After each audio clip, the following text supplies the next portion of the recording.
Well, it affected me personally.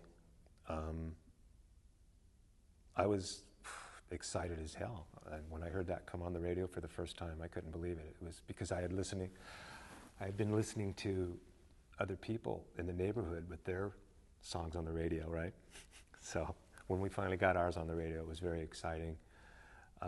And for the most part, that just meant a lot of work for us. And we were basically kids, except for Mike and Brian. Well, Brian was a kid at heart, but Mike was already a full-grown adult with children and a job when we first started recording those first tunes.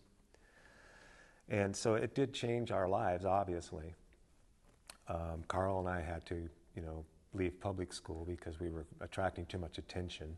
So we had to go into a private school. And we had to have tutors on the road. It was a law. We needed to have tutors. And so, yeah, work visas for children, and stuff like that to enable us to tour, to promote our new albums. And I guess, it's pretty well known that Brian wasn't very happy about touring after the first tour or two. He really started buckling down and writing songs, and he wanted to stay home and produce records and write songs. To him, going on the road and playing for the kids live was a waste of his time.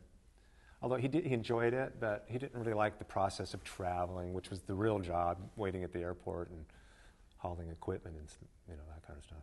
Well, yeah, that's when Al came back. So Brian stopped touring, and Al took his place on the road, saved us, did Brian's parts exactly like Brian, sang the high parts and played the bass. And of course, Brian would come back and do the key gigs, like the hot TV shows and the big concert halls and that kind of thing. But on the little Midwest tours and that kind of stuff, and the month or two in Hawaii, Al would do that. And he started coming back to record with us too during the Surfer Girl album.